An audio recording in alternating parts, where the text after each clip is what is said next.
आपल्या न्यायासाठी व हक्कासाठी लढणारा एकमेव news channel top Solapur. News चॅनलला लाईक करा, शेअर करा, सबस्क्राईब।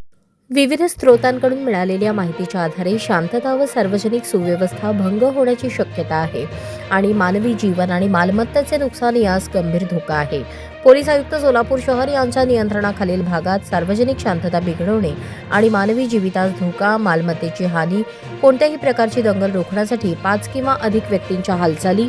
आणि बेकायदेशीर एकत्र येण्यावर प्रतिबंध घालण्यासाठी प्रतिबंधात्मक आदेश जारी करणे हिताचे मानले जाते। त्या अनुषंगाने पोलीस उपायुक्त गुन्हे सोलापूर शहर डॉक्टर अश्विनी पाटील यांनी महाराष्ट्र पोलीस अधिनियम 1951 चे कलम 37 मधील पोट कलम 3 अन्वये 11 डिसेंबर 2025 रोजी रात्री 1 पासून ते 25 डिसेंबर 2025 मध्यरात्री 12 वाजेपर्यंत 15 दिवसांसाठी पोलीस आयुक्तालय सोलापूर शहर हद्दीत प्रतिबंधात्मक आदेश लागू केले आहेत। या आदेशानुसार 5 किंवा अधिक व्यक्तींचा कोणत्याही संमेलनास प्रतिबंध, कोणत्याही व्यक्तीची मिरवणूक किंवा मिरवणुकीत लाऊडस्पीकर, वाद्ये, बँड, फटाके फोडण्याच्या कोणत्याही वापरात आदेशात समाविष्ट असलेल्या मनाईसाठी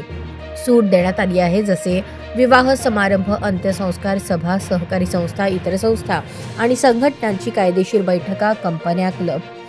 करमणुकीच्या कोणत्याही ठिकाणी किंवा त्याभोवती चित्रपट, नाटक, कार्यक्रम पाहण्याच्या उद्देशाने संमेलने, सरकारी, निमसरकारी कार्य पार पाडण्यासाठी सरकारी स्थानिक स्वराज्य संस्थांची कायदे, न्यायालये किंवा कार्यालयातील किंवा त्याभोवती लोकांचे संमेलन, शैक्षणिक उपक्रमासाठी शाळा, महाविद्यालय, इतर शैक्षणिक संस्थांमध्ये किंवा त्यांच्या आसपास संमेलने, कारखाने, दुकाने, आस्थापनांमध्ये, सामान्य व्यापार, व्यवसाय, आवाहन यासाठी संमेलने, अशा इतर संमेलने आणि मिरवणुकीत ज्यांना विभागीय पोलीस उपायुक्त सोलापूर शहर आणि त्यांचे पर्यवेक्षक अधिकारी यांनी परवानगी दिली आहे।